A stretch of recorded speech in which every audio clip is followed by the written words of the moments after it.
Welcome to Growing Your Firm Podcast, the podcast for ambitious accounting professionals who are ready to accelerate their growth, presented by Jetpack Workflow. Hey everybody, David Cristello here from Jetpack Workflow, and today I'm so excited to have August Aquila on the call. He is the founder of Aquila Global Advisors, which specializes in things like mergers and acquisitions, succession planning, compensation plans, resolving partnership issues, strategic planning, and helping managing partners become more effective leaders. He's consistently been ranked as one of the top 100 most influential people in the accounting profession by Accounting Today. And he's also one of the authors behind the recent book, Leadership at its Strongest, What Successful Managing Partners Do. We're so excited to have you on. August, welcome. Well, thank you, David. Thank you for inviting me to participate today. Absolutely, absolutely. So, let's... for everybody that's listening, give a quick kind of background of, how you came to focus in on this area and what's your background in the space. Okay, absolutely. Well, my co-authors, Rob Lees and Derek Klein, both out of the United Kingdom, and they're my strategic partners there. We decided a couple years ago that there is such a shortage of good leaders in the accounting profession, and obviously not only in the accounting profession, but I think in corporate America, legal profession, all throughout business in general. That we wanted to understand what made us successful leaders and what exactly do they do.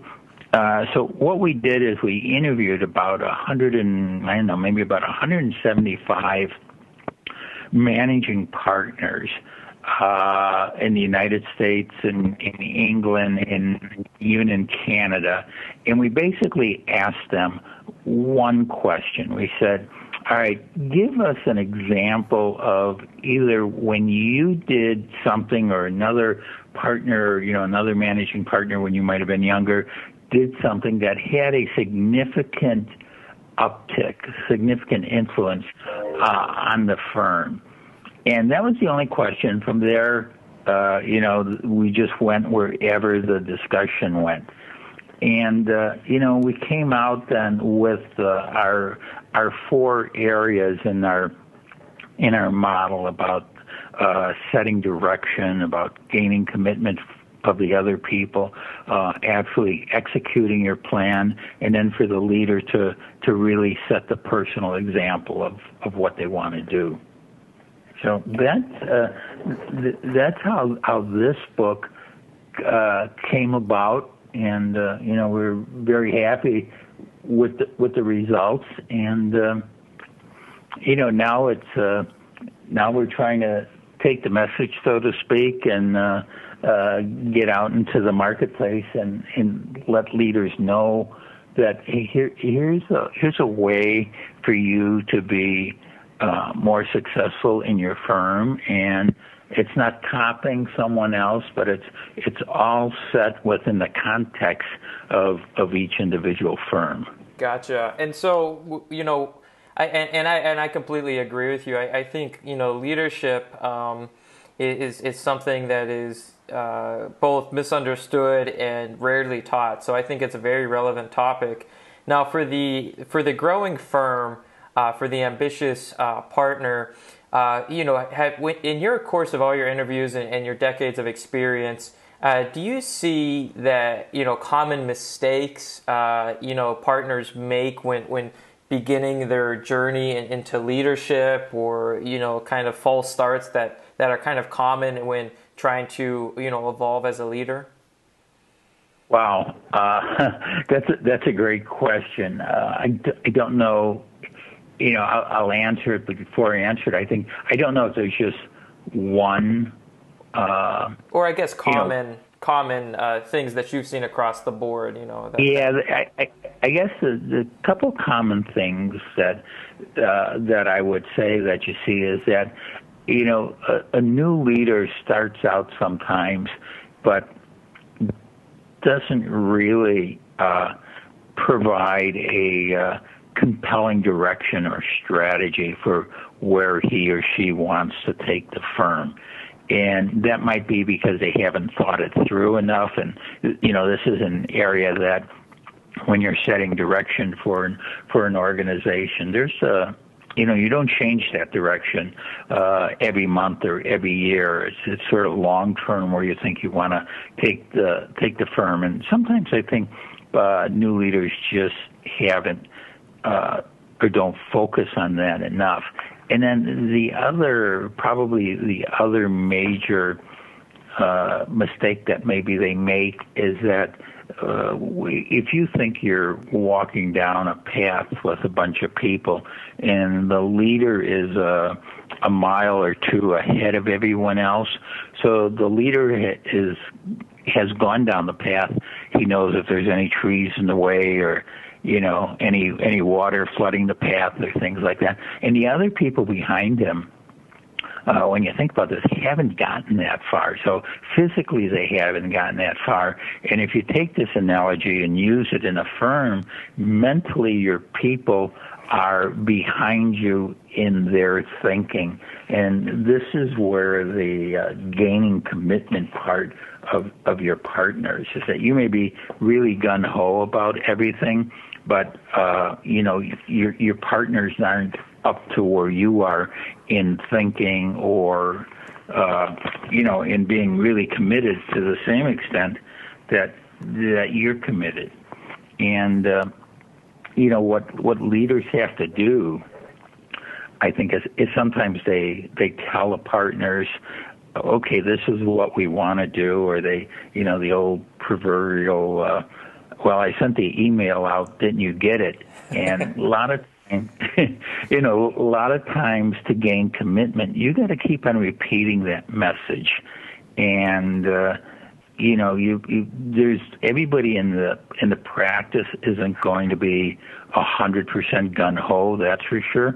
So what you need to do initially, I think, is focus on the people who already want to go with you, okay, rather than the people who don't. So it's really critical. If you've got, if you're a 10, 15 partner firm and you've got 2 or 3 partners that really see where you want to go, well, start focusing on them. And then slowly but surely you can try and get the other people on the team to support what you want to do.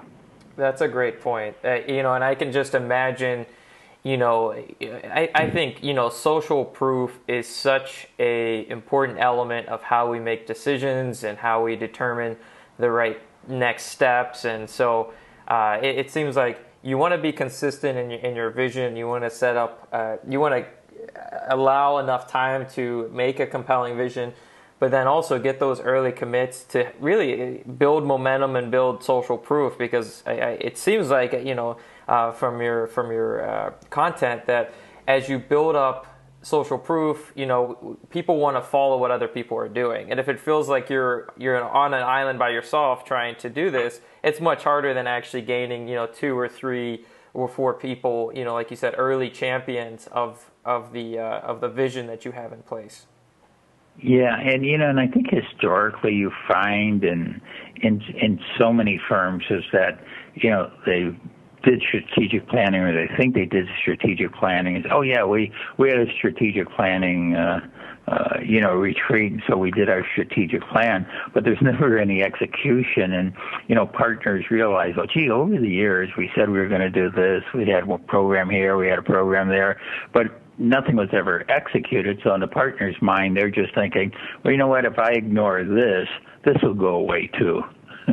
Do you think there's a lack of execution because so many parties are involved, they kind of think the other one's going to carry it, or is it not defined properly, the next steps, or what, why are so many things during these retreats or sessions, they say this is the way we're going to go, and then it falls off? What do you see as being, common reasons why the execution end of things, because that's really what it's all about, that they aren't moved forward in any meaningful way? Yeah, well, I think the main thing, and this is whether it's for the leader of the firm, a lot of times won't execute, or the people in the firm, the other partners, don't execute, is, first of all, all the partners in the firm have, let's call it for the most part, a calendar that's pretty well filled, whether it's the client service or whatever else they're doing or their time off. But I mean, if you look at them when you're trying to do a strategic plan, you're asking them to do more than they have been doing in the past. So the first challenge, I think, is trying to get the activities, the goals that you want them to do, broken down into maybe half hour, 45-minute types of activities that move them towards the completion of something over a year. So if you look and you say, okay, can you spend 2 hours a month on this goal? Because at the end of the year, you've got 24 hours that you've actually spent in trying to do something strategically. And what I try and do sometimes is get people to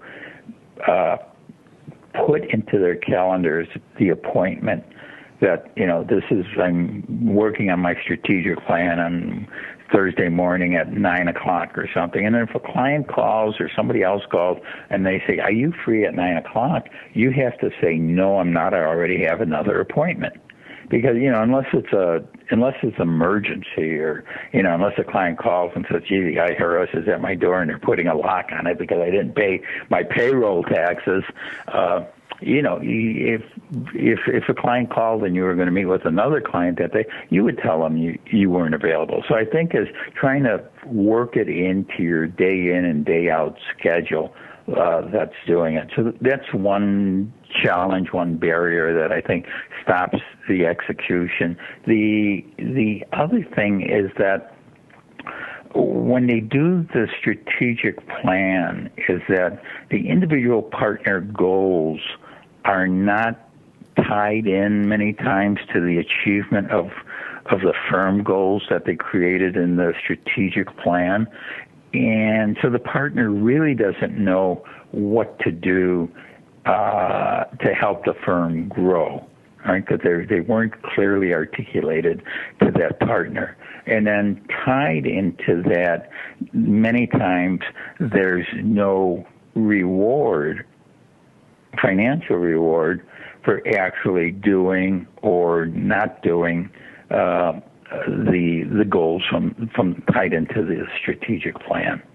So there's a little process involved, lack of process, lack of performance management, and lack of, rewards. If I had to summarize 3 key issues of why, why things aren't executed as well as they are.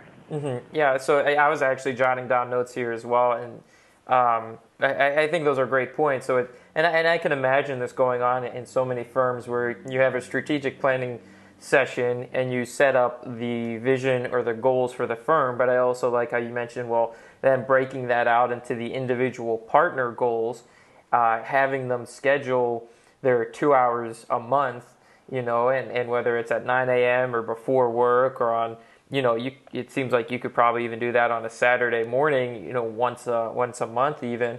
And so you schedule those in there, and then the incentive motivation is also tied to something like, a financial incentive or something like that. And to me, that those, 3 tiers feel a lot more specific and actionable than just setting up kind of this broad vision, because like we talked about, its execution falls short, and then it almost makes the session meaningless because it just is at a standstill, and it kind of drains everybody's energy from seeing these things not move forward year after year after year.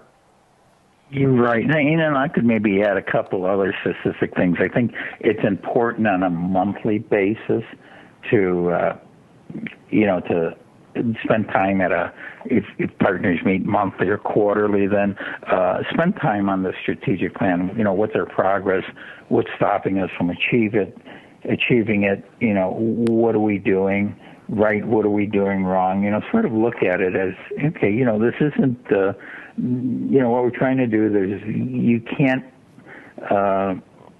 outline every specific thing that you need to do. So it's a learning curve as you're going ahead. There might be something you didn't think about, and there's nothing wrong with, with a partner saying, oh, I could use some help here, but, most partners are probably too proud to ask for help within an organization because, it'll make them look weak or inept. So I think that's one thing. And then, probably, the other thing is that, a lot of partners, and again, it's whether it's the culture of the firm or just accountants in general, but they don't think strategically. And, it's so much easier to sort of revert back to doing work for your clients. Oh, I couldn't get to the plan this month. I had all this client work to do. So, because, I'm going to get rewarded on my client billing or the business I manage and things like that. So, there's just a lot of, I might say, structural or foundational issues that also need to be addressed when you're trying to change something within the organization. Thanks for checking out part 1. Of course, part 2 is coming soon. If you like the podcast, be sure to subscribe and leave a review below. As always, we'd like to thank our sponsors, Jetpack Workflow, the leading cloud-based application to help you regain transparency over your client work, manage staff more effectively, and make sure nothing falls through the cracks. You can always go to jetpackworkflow.com to learn more. Thanks so much.